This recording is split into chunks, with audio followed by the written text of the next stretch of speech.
Today we got another reaction. Isaiah's back at it again. This guy, he broke into the house. He's dead. Bobby, please! Got a body on the bathroom floor. I should have told her I love her. I have nothing to get to. Oh, Jesus Christ. It's like I'm in a bad dream, but I can't wake up. A frantic teenager calls 911 after surviving a violent home invasion that leaves 2 people dead. But suspicious evidence at the scene raises chilling questions, forcing investigators to consider an unthinkable suspect. Oh, sorry, I did it. My bad. The following is based on official And the cops laughing. police records, and some of the footage has never been seen before until now. Please note that all persons charged with a crime are presumed innocent unless and until proven guilty in a court of law. Just after midnight on July 7th, 2024, dispatchers in Palm Bay, Florida answer a desperate call to 911. 911, what's the location of the emergency? Hello? Okay. Help me. Okay, what's going on? Oh, God. So, basically, I was home alone, and this guy, he broke into the house. I just grabbed the phone, so I... Do you know who the man is? No, I don't know who it was. Is he still in there? I don't think so. I waited. I hid in my room for like a really long time. I don't even know how long it's been. The caller, later identified as 16-year-old Julia Grace Egler, explains that the intruder broke in through the sliding glass door in the back of the house. I don't think the door was locked, but I don't think he knew that there was a hammer by the back window. Was it your hammer, or did they bring it with them? It was just the house hammer. It was just by the back. I think they thought the sound. They grabbed it and broke in the window. They broke the window with a hammer that you already had in your yard? Yeah, with the glass. Okay, take a deep breath. You haven't heard them in a while, right? So, Was there only one person that you saw? that I saw, yeah, there was one person. Okay, and where are you in the house right now? I'm just in the living room. Okay, we already have help on the way, so just take a deep breath, okay? Did they try to make contact with you?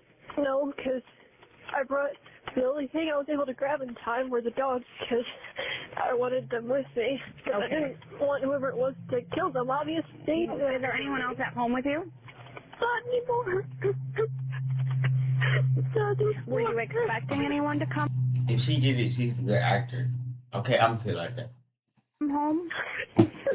My mom and her boyfriend. Yo, this small ass house. Who the fuck wanna rob this house? If I was the cop, I'm not believing your ass. This little small ass house. Out getting, they were buying a bed frame for her bed, so they were out buying stuff, and it's just me home alone. Oh man, I know this is really scary. But your mom and her boyfriend should be on their way home? No, they... Okay. Take a deep breath. We have officers that are going to be coming into the area really soon. And I'm going to stay on the phone with you just in case, okay? With officers on their way, the dispatcher takes steps to ensure the home is safe for them to enter. But a simple question changes everything in an instant. Do you still have your dogs with you? They're just still in my room. I didn't let them out because I didn't want them getting blood all over their paws. Right. Well, did you say blood all over their paws? Yeah, because... Is there blood inside your house? Yes. Whose blood is it? Is it your blood or is it the person who broke in blood? Are you injured? Oh, I'm fine. You're fine? No, So I'm fine. it's the person who broke in. It's their blood? Where is it at? No, I don't know if it's their blood or not, but I don't think it's theirs. It's my mom. She, from what I heard when I was hiding in my room, I couldn't warn her. It's all my fault. If I had been able to grab the phone, then... No, nothing is your fault. If someone broke into your house, nothing is your fault. Now, I just want to confirm, do you know if anyone is hurt at your house? Officers with the Palm Bay Police Department arrive and greet Julia at the door, seemingly unaware of the grim scene waiting on the other side. Hello. No, bro, you can't go in, bro. You see it say no trespassing, bro. You cannot go in. Don't go in. How you doing? What's going on? Why is there blood on the floor? Because they're... Huh? What? You okay? Are you okay? Are you bleeding? No. Who's bleeding? Come outside. Come outside. Come outside. What is going on? Why is that door smashed? Someone came. 252, can we have medical respond? We have blood on the floor. Who's bleeding? Where's your mom? Stay here. Stay here. Hey. I got. It was 10:33. Somebody stay out here with her. Have a seat. You ready? I got doors to the right. Got a body. You okay? I don't know. I mean, physically, I guess, but...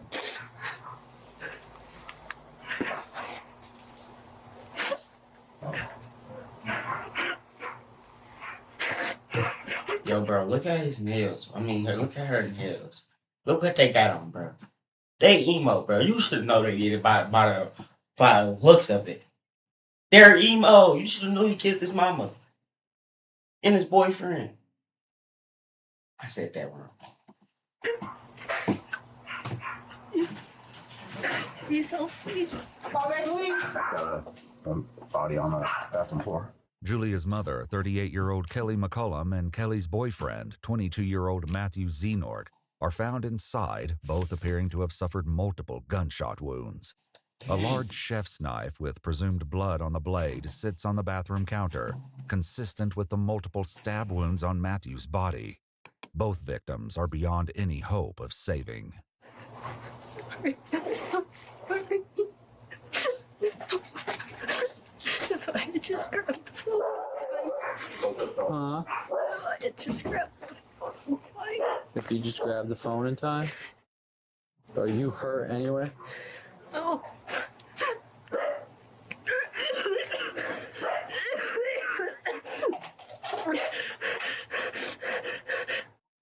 Was there any arguments or anything tonight? Between who?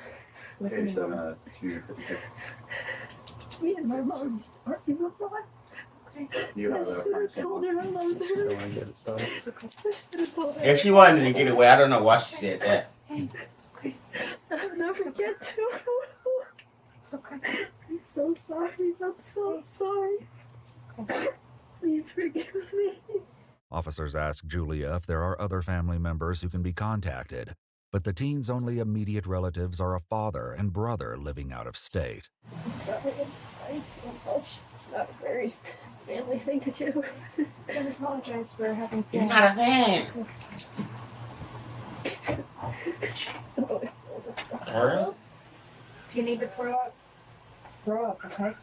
Yeah, don't. Nobody's going to judge you Nobody's for gonna that, judge you right? for that. There's- Absolutely not. There's absolutely Hey, so. no judgment here. Just love, okay? Jesus Christ. Mm-hmm. Yeah, she's sobbing. I should have said I love you more. She knows her mom's dead already. I'm not gonna lie, bro. This is not the same person. This is not the same person that's in that crime. That is a dude. The other person is a dude. I'm gonna get canceled. She said that they got into a fight tonight. Nicole's talking to her, so probably just calm her down a bit. Let's hope. Julia is moved farther down the driveway, kept out of earshot as officers discuss the details with a sergeant who has just arrived on scene. Kitchen floor. In the bathroom. He's got shell casings in there and also a butcher knife in there. Okay. Outside the back door, there's an axe with a sledgehammer. Okay. Where he busted the door in. Okay. There's shells, not spent, but there's rounds outside the back door, which look like the same ones that are in the bathroom. Okay. There's like 3 or 4 empty shell casings in the bathroom. Okay. The sergeant relays this information to an arriving detective, along with a harrowing theory. Shell casings are by him. Looks like murder suicide. You can see where he busted in through the screen door in the back. Yeah, there's an axe back there on the floor. They're She's in the. juvenile living? Yeah, she's the daughter of She's the daughter. female, but not the male. I don't believe so. I don't know. And there is history of DV. Yeah, I guess Between there's the history two. out here. Just curious, when was our last call out here? I can go check the history. We had a signal late I'll here ask. a couple weeks ago. She was signal late a couple weeks ago. 116 by the 3 months earlier, on April 8, 2024, officers had been called to the home for a domestic dispute between Kelly and Julia. Footage obtained from this incident reveals a troubling history between them. So my daughter, I'm having a hard time with my teenage daughter. Yep. Really hard time. She's been Baker-acted twice in the last month. She took beers and would not give them back. I said, no. She would not give them back. So 3 months Drink. later, she I have killed her them. phone. 3 months later, she aired out the whole film. When she was drinking alcohol, I took the phone. And she's like, give it back. And she barricades her room. Won't let me out of her room. I said, let me out of your room.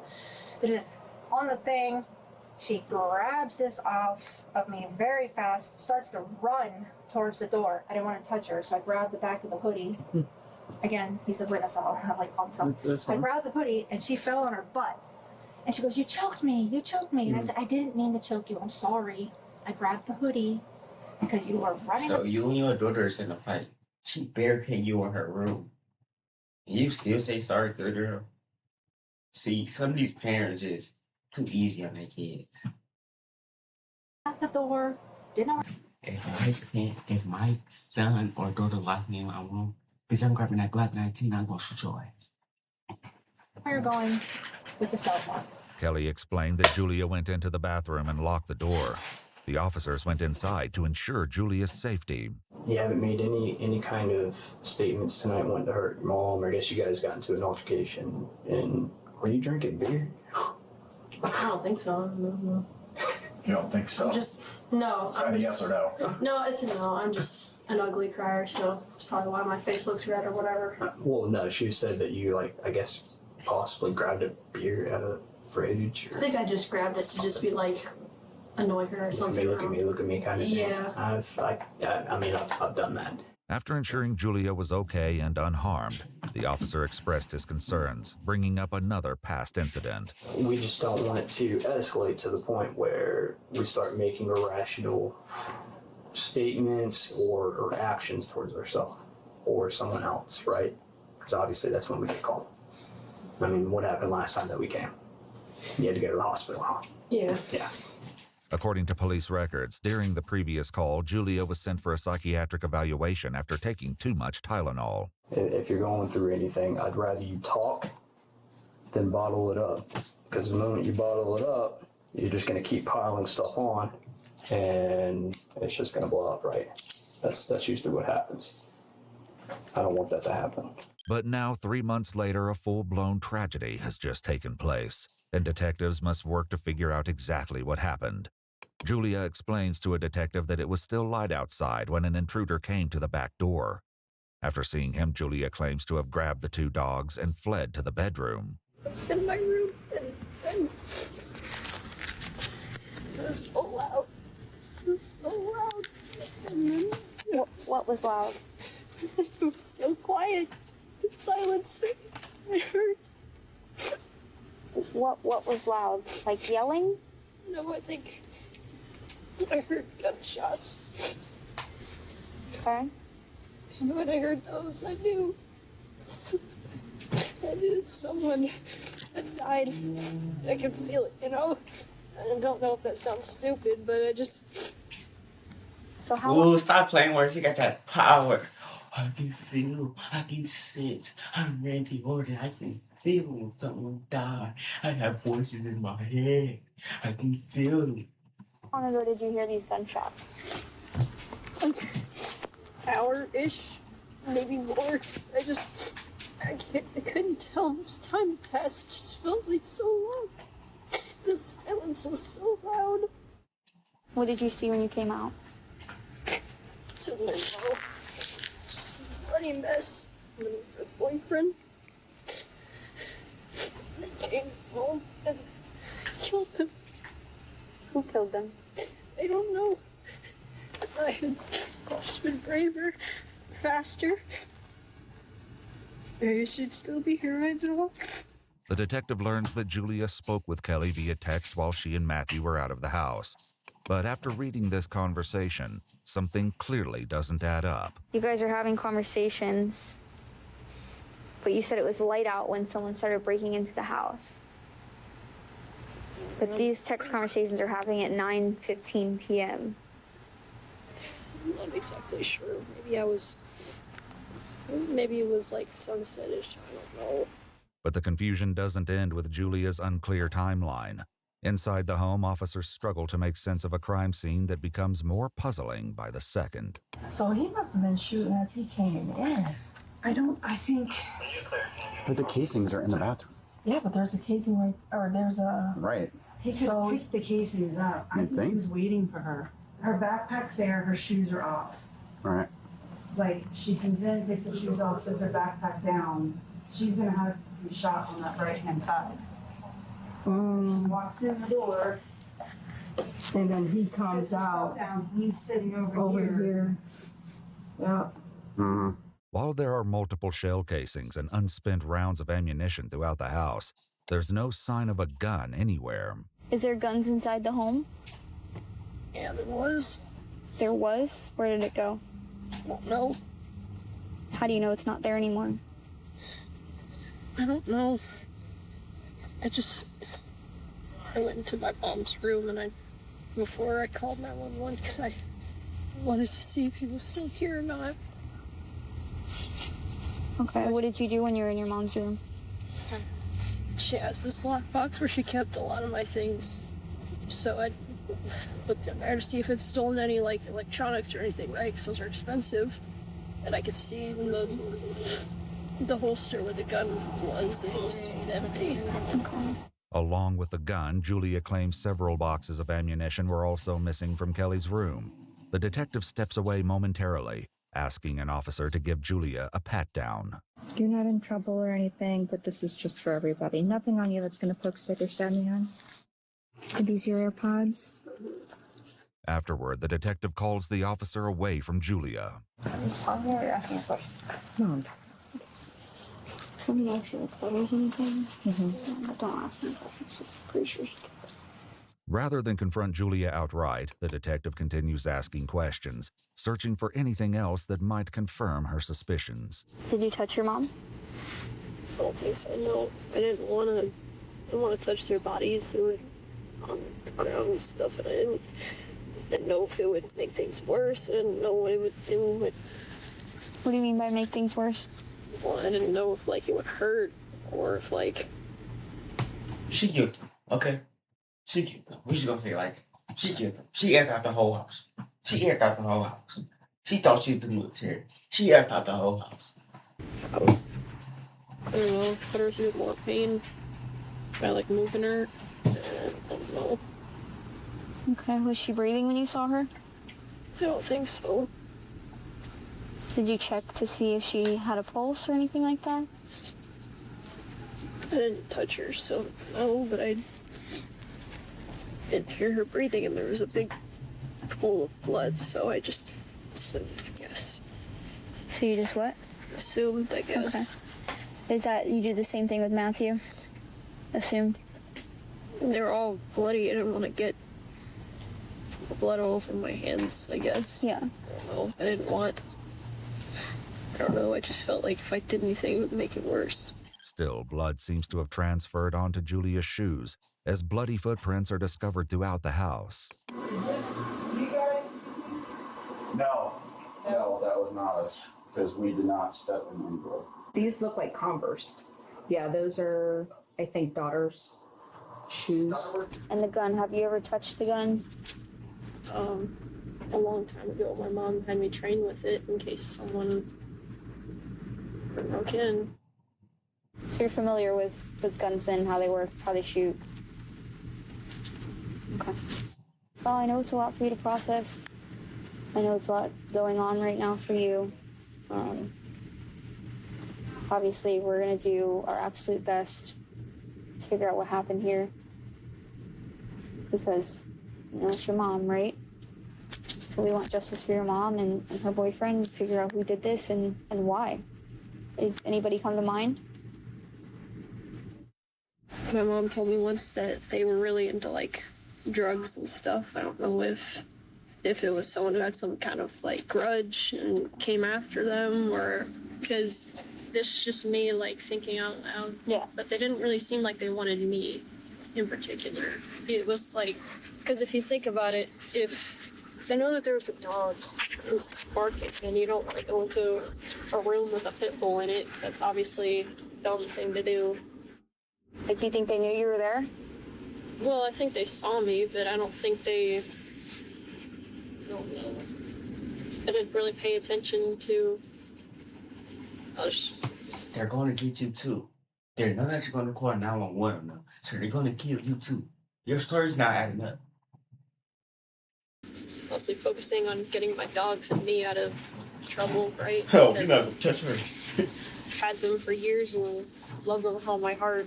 So why do you think it is that he didn't come after you? The dogs. By Julia's account, the killer smashed through the unlocked sliding glass door, took Kelly's gun and ammunition from her bedroom, waited for Kelly and Matthew to return home, shot them both, and fled, all while leaving behind a potential witness who could have identified him. It's a tall tale, but whether there's truth to any of it remains to be seen. For now, the detective leaves Julia in the company of an officer who keeps a watchful eye. It's like another bad dream, but I can't wake up. I can't even begin to imagine. I'm sorry. When I wake up tomorrow, my mom's to say, "Good morning, honey. Did you sleep?" I'm going to jail. Why would you go to jail? I can't fuck anywhere else. That's not what happens. While a search warrant is secured for the residence, Julia is taken to the police station and left in the care of 2 officers. Wow, what a night. It's been busy. Sorry to kind of like add more to your plate. Why are you apologizing? I don't know. Well, I get that a lot. I guess I just have a habit of doing it. Yeah. Hold on, wait. Did you hit the lady over there in Malibu earlier? That's where I was at. Somebody got hit by a car. Was it you? Okay. You apologized, so I figured I'd ask. Oh, sorry, I did it. My bad. Wait, it was you? Yeah, it was. Yeah, I'm the criminal here. An officer then collects Julia's shoes, giving the teenager a pair of booties and a snack. My mom loves these.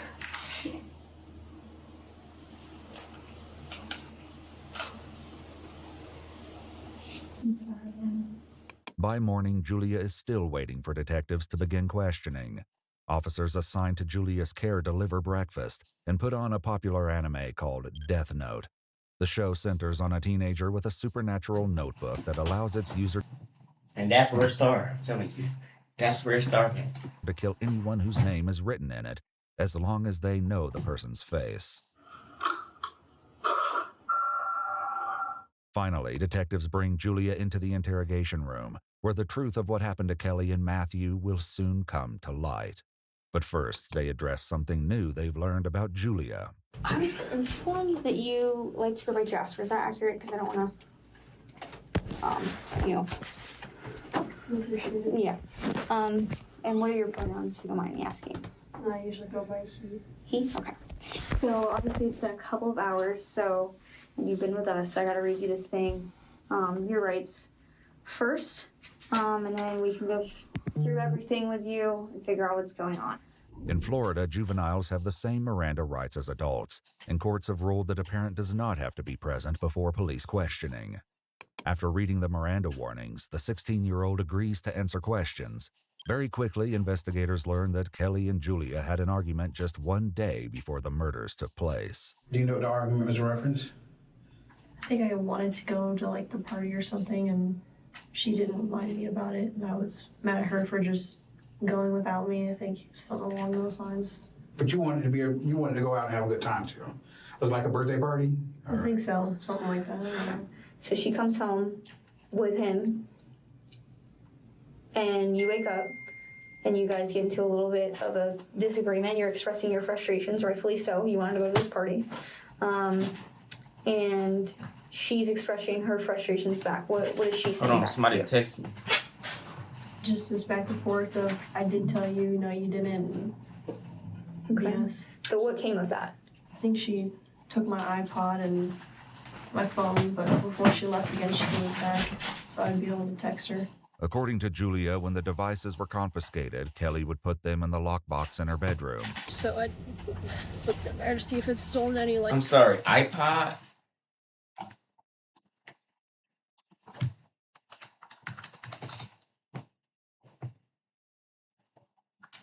Shit, I see why you killed him. Like electronics or anything, right? Because those are expensive. Before they continue, Julia asked to use the restroom. They take the opportunity to collect the teenager's clothing for evidence, trading them for a jumpsuit. When questioning resumes, they press more about the ongoing disputes with Kelly.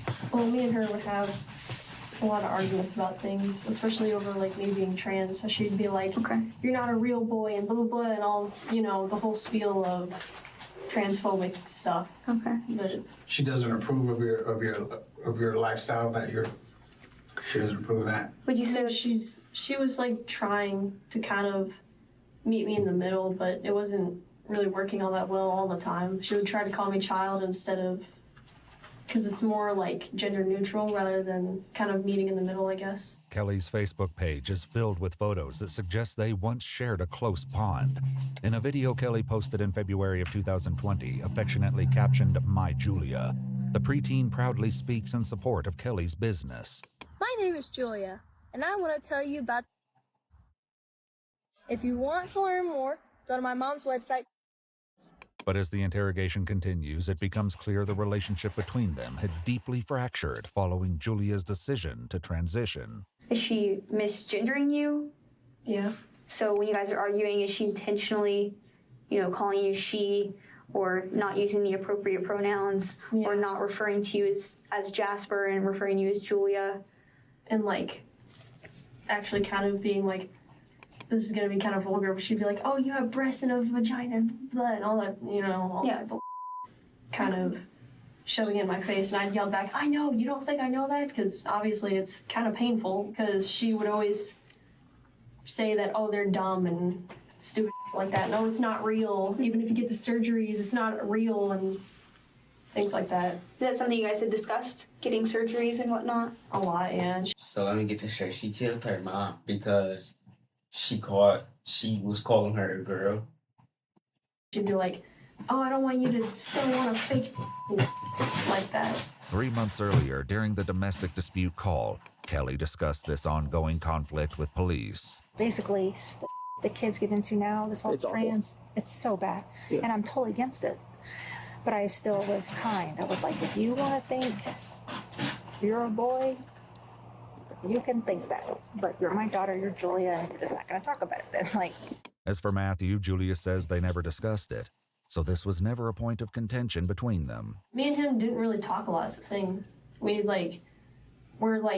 kind of peaceful, but coexisting. Coexisting, that's the word. We weren't friends, but we weren't necessarily enemies either. It's kind of just whatever. He's just a couple years older than you, right? Yeah. How do you feel about that? No, I didn't like it. I mean, I don't really support their relationship is the thing, so I think that's the only kind of tension that there was between us, because it would always be kind of awkward when it was just me and him in the house, because we wouldn't say to each other. Yeah. Because it's kind of like, I don't really want you here, and it was kind of obvious because I didn't support the relationship at all. With potential motives uncovered, investigators still must work to unravel a tangled story filled with he had to many blip loaded every contradictions, time. He unanswered was aware. questions, and disturbing clues. So circling back to the argument that you had today, she takes the iPod away and the phone. She ends up giving it back before she leaves. Where is she going? Or they, rather. They went to go get a bed frame for her bed because she got tired of it being on the floor. Julia claims Kelly and Matthew left together around 7 or 8 p.m., and shortly after is when the alleged intruder made his appearance. So what do you hear next after that? Well, I hide, and then I'm just sitting there hiding, and the dogs are barking, and then I hear the glass shatter and come in, so I knew that it's probably him coming in. But hours earlier, an officer waiting with Julia made a crucial observation, raising the possibility that someone else may have broken the glass door. What happened to your hand? Just an old scar. Did you get into an accident or something? one day I'd come home from doing whatever I was doing, and I forgot my key, and Mom wasn't home, so I just broke my window and got in. You punched the window? There's no rocks or anything outside? Not that I could find, but it's not like it's like hurting or anything. It's just still recovering, I guess. According to police records, the glass from the backsliding door was found on top of Julia's bloody footprints, as well as Kelly's leg and Matthew's cell phone, meaning the glass had been shattered after the murders took place. Though the detectives are aware of this fact, they allow Julia to continue the story. After a while, when he's walking around, I can hear him like doing something, and then there's like a lot of like banging. So she didn't even break the glass or something. She broke over her hand. Okay. And I hear like wood cracking and stuff. I think he kicked down the door to my mom's room. Julia says nearly an hour passed with the intruder in the house before Kelly and Matthew arrived home. How did you know it was them walking through the door? I don't know, I guess I just assumed, because I think I heard their voices, or kind of, I couldn't tell what they were saying, but it sounded like them, so I assumed it was them. And that's when I heard the loud, like, banging that I assumed was, like, gunshots or something, and yelling. Who was yelling? I think Matthew was yelling. And what was he yelling? I think it was something along the lines of like stop or something. You heard gunshots before? Yeah. And did it sound like gunshots to you? Yeah. Okay. And how many gunshots do you think you heard? Like 5, 6-ish maybe. But once again, Julia shared something with the officer in the lobby that suggests the 16-year-old was much closer to the gunshots. All right. Yeah, I don't know what's up in my ears, kind of messing with me. Did you get in the ear or something lately? Some things happened and some loud gunshots, so yeah, I think that's what's making this ringing. Hopefully I don't have tinnitus now. Yeah. How close were you to the gunshots? I was in a different room, but it was still loud enough. Must have been a pretty big gun then. Not really. It was just... I think they took the one that was in my mom's room. I'd be 100% sure, but I think... What kind of gun did your mom have? I don't remember, but it was like a handgun, and on the standard of handguns, it was pretty small. Like, smaller than that one. Okay. Kelly's .38 special revolver was found in the backyard, just underneath Julia's bedroom window. Julia again explains that more than an hour passed before it felt safe enough to emerge from the bedroom. When I actually came out, the first thing I saw was blood on the ground. Outside your bedroom door? Okay. Then what did you see next?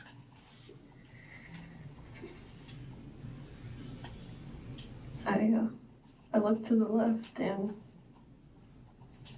that's when I saw Matthew on the ground. Did it look like he was breathing when you looked into the bathroom, Matt? I think I could hear him faintly, his like gurgling. Okay. Despite signs that Matthew may have still been alive, Julia didn't call for an ambulance. And I remember at some point I went in my mom's room and saw that the door had been like, kind of looked like it had been like busted in.